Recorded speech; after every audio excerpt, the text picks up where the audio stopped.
devotees and singers every year came from different countries. I like to translate it as nonviolence. Change. Balance. Centering. Now it's a pretty difficult period for the relationship between China and America. But I believe in you have to keep working on what you really believe in. Okay, you believe in singing, you believe in the power of the music, and you should keep doing it. I was very much excited because this is really the first time I came all the way to CCG, not joining a big group of people talking about big topics such as global economy, U.S.-China relationship, but instead we were focusing on the cultural programs. I think art and culture can be a very powerful bridge to build people-to-people's connections, right? And this is very important because this lays the foundation for stronger political and economic links between countries.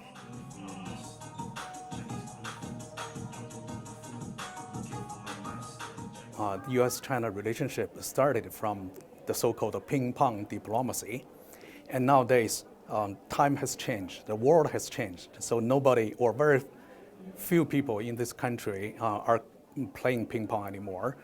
So we need to bring up some new ideas, the new thinking mechanism that probably or could be Kung Fu. Kung Fu as a new kind of a mediation mechanism, try to help ease the tension between the U.S. and China, and also to help the two countries to calm down and sit down together to solve the real problems with ration and wisdom. If you add the human element to the beauty of the art, I think it's a very, very powerful way for people to feel their common humanity. U.S.-China relations and China's relations with many countries have many, many different facets. And some of those facets are very strained right now. And I think we should focus first on the areas where we can do very positive things and feel our common humanity. And as we do that, then we can try to be more patient as we address the other issues that we have. We as human beings have a lot in common.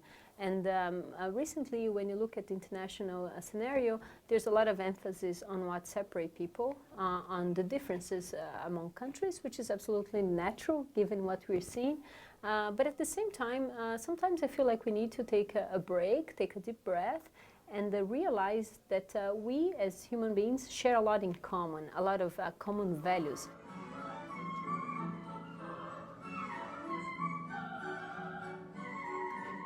Even though the meetings that were just held in Alaska received a lot of publicity for the negative public part of the meeting, I think that it was very good that officials from both countries were able to speak behind closed doors, deal with their differences. I think we should be patient because I think, as we look over the great achievements in U.S.-China relations since Kissinger's visit 50 years ago, I think we should not throw away those positive things so quickly. I think we should be very thoughtful and work hard to improve the relationship once again. In terms of trade, I think that the United States and China can work together in reforming the World Trade Organization. Setting the parameters, they'll be setting the framework through which the international community can come together and build a more prosperous world. So we need to be mindful of the risks of politicizing trade